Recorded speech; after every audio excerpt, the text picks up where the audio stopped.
face. My good Viking opened his mouth and spoke. The prodigy occurred as, jackknife in hand, he was bending over the midship oar, on the loom or handle of which he kept our almanac, making a notch for every set sun. For some 48 hours past, the wind had been light and variable. It was more than suspected that a current was sweeping us northward. Now, marking these things, Jarl threw out the thought that the more wind and the less current, the better. And if a long calm came on, of which there was some prospect, we had better take to our oars.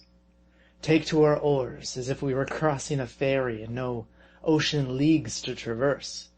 The idea indirectly suggested all possible horrors. To be rid of them forthwith, I proceeded to dole out our morning meal. For to make away with such things, there is nothing better than bolting something down on top of them. Albeit oft repeated, the plan is very apt to beget dyspepsia, and the dyspepsia, the blues.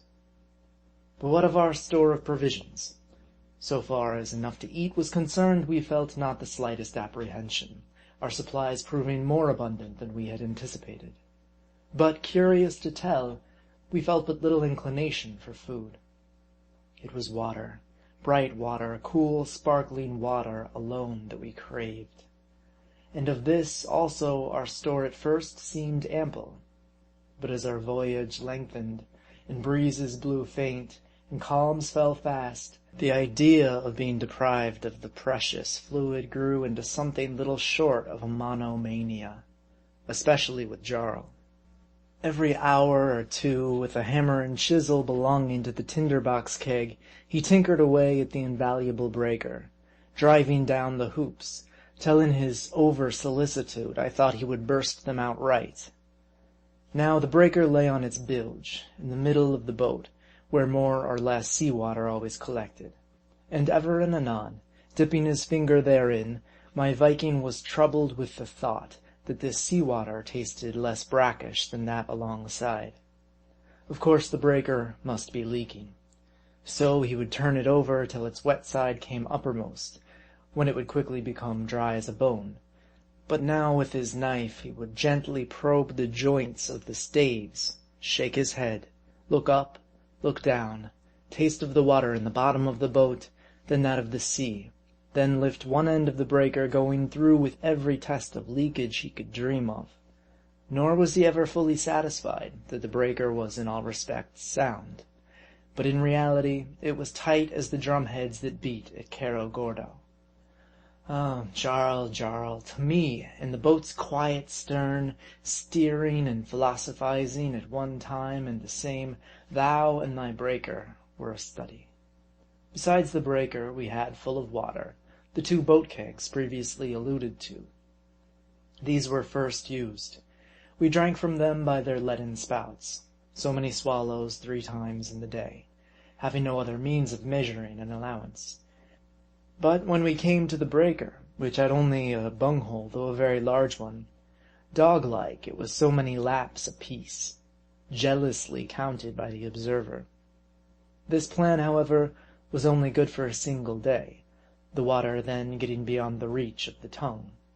We therefore daily poured from the breaker into one of the kegs, and drank from its spout. But to obviate the absorption inseparable from decanting, we at last hit upon something better. My comrade's shoe, which, deprived of its quarters, narrowed at the heel, and diligently rinsed out in the sea, was converted into a handy but rather limber ladle. This we kept suspended in the bunghole of the breaker, that it might never twice absorb the water. Now pewter imparts flavor to ale, a meerschaum bowl the same to the tobacco of Smyrna, and goggle green glasses are deemed indispensable to the bibbing of hock. What then shall be said of a leathern goblet for water? Try it, ye mariners who list. One morning, taking his wonted draught, Jarl fished up in his ladle a deceased insect, something like a daddy longlegs, only more corpulent. Its fate, a sea toss?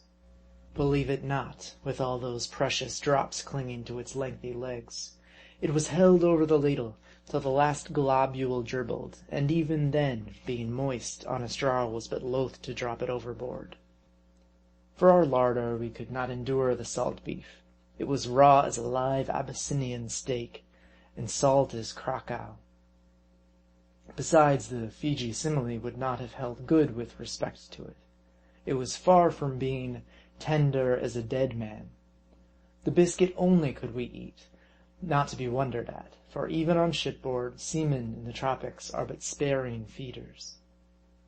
And here let not a suggestion be omitted, most valuable to any future castaway or sail-away, as the case may be. Eat not your biscuit dry, but dip it in the sea, which makes it more bulky and palatable. During meal times, it was soak and sip with Jarl and me, one on each side of the chamois dipping our biscuit in the brine. This plan obviated finger glasses at the conclusion of our repast. Upon the whole, dwelling upon the water is not so bad after all. The Chinese are no fools. In the operation of making your toilet, how handy to float in your ewer. End of chapter 14.